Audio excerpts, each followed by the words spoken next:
Chers amis, nous allons étudier aujourd'hui la paracha de Shoftim dans le livre de Devarim.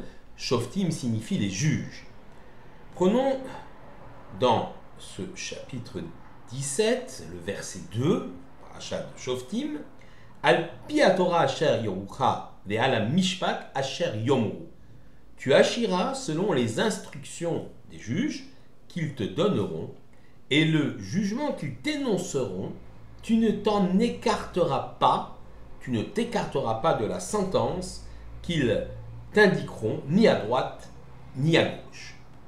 Ce verset donc de la Sidra Shoftim, dans son sens simple, nous indique que lorsqu'une affaire est en jugement et est trop complexe, il faudra la porter devant un tribunal beaucoup plus compétent.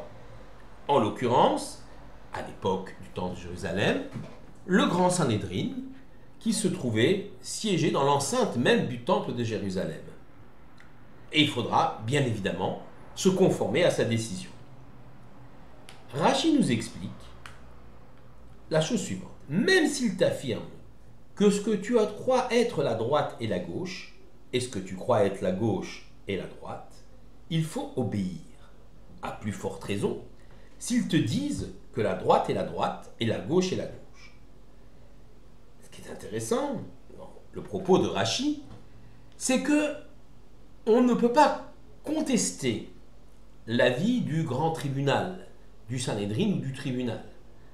Même si ma logique me pousse à croire le contraire de la décision de ce tribunal, je dois m'y conformer. Et Rashi invoque l'autorité des sages, qui a priori ont un jugement et un discernement bien plus aiguisé que celui du commun des mortels. C'est pourquoi il faut se conformer à leur jugement. En effet, ma logique, ma réflexion m'amène à telle conclusion, mais je n'ai pas peut-être tous les données, ou je n'ai peut-être pas suffisamment étudié, ou l'esprit assez aiguisé pour consolider ma vision des choses. Et peut-être que celle des juges et des rabbins, des rabbinim est supérieure à la mienne. Et donc, même si je la considère comme illogique, je devrais m'y conformer.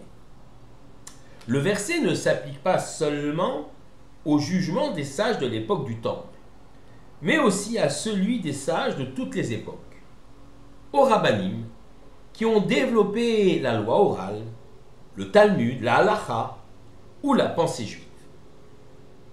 Le Talmud raconte l'histoire de la dispute entre Rabbi Yehoshua et Rabban Gamiel à propos du calcul de la date de Yom Kippour.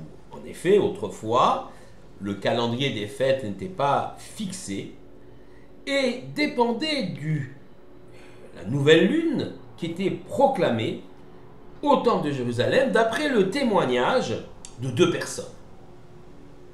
Rabban Gamiel était lui le chef du Sanhédrin et il avait considéré que tel jour devait être donc fixé pour Yom Kippour. On est dans une période effectivement où on commence à fixer le calendrier et il impose son point de vue et demande que Rabbi Yehoshua vienne le jour de son Yom Kippour, donc Yom Kippour calculé par Rabbi Yehoshua, avec son bâton et sa besace pour bien montrer que le jour de Yom Kippour de Rabbi Yehoshua n'est pas le bon, c'est bien celui de Rabban Gamiel, et donc il pousse quelque peu Rabbi Yehoshua à transgresser son propre Yom Kippour, à le profaner. Rabbi Yehoshua est quand même surpris de cette autorité, il va voir Rabbi Akiva pour lui demander son avis. Celui-ci lui conseille de se plier à la volonté du chef du Sanhédrin pour assurer l'unité d'Israël. En effet, si chacun faisait son Yom Kippour selon son calcul, tous les juifs ne feraient pas Kippour Yom jour et on aurait également une contestation de l'autorité du chef du Sanhédrin, du tribunal rabbinique. Rabbi Yehoshua se rendit donc avec son bâton et sa besace à la main le jour qu'il avait calculé pour lui pour être Yom Kippour. Il se rendit auprès de Rabban Gamiel qu'il avait convoqué ce jour-là et Rabban Gamiel va lui rendre gré, va l'embrasser, va être touché par ce geste fort de Rabbi Yehoshua Nous trouvons cette histoire, cette Agada, dans le traité de Rosh Hashanah 25a. Maïmonide considère donc, d'après ce récit, que désobéir aux paroles des sages vient à transgresser le commandement que nous avons évoqué déjà. Tu ne t'écarteras pas de la sentence qu'ils t'indiqueront les juges, ni à droite, ni à gauche. Maïmonide considère que cette mitzvah est essentielle car la Torah a été donnée par écrit. Le commentaire oral de cette Torah peut être sujet à de multiples avis et controverses.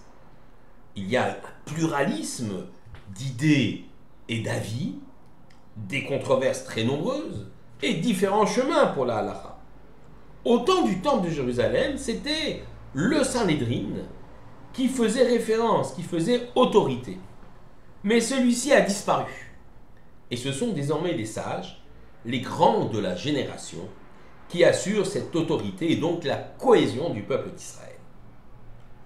L'auteur du Mesher Chochma, Rabbi Meir Simcha Cohen de Dvinsk, 1843 à 1926, considère qu'à partir du moment où un Beit Din, un tribunal rabbinique, décrète une règle, une loi, elle est valable non seulement pour sa génération, mais pour toutes les générations à venir.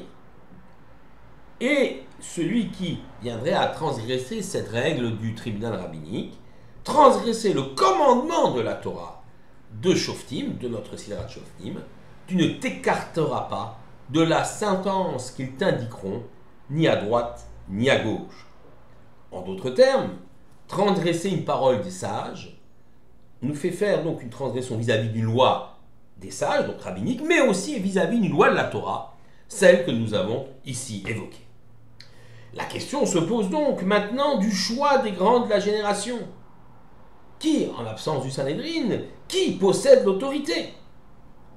La Torah propose le principe Achare Rabim Leatot. Il faut trancher selon la majorité des sages. De façon extraordinaire, à chaque génération, des rabbanim sont reconnus comme grands de la Torah. Et grands de la génération, ce qu'on appelle les Gdolé Ador.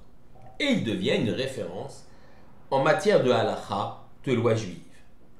Le judaïsme s'est construit avec l'étude et la pratique de tous les juifs.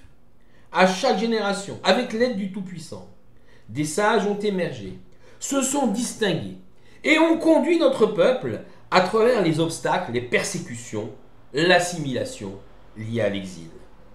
Le peuple juif a donc ainsi traversé l'histoire et assuré sa pérennité pour toutes les générations. Shabbat Shalom à tous.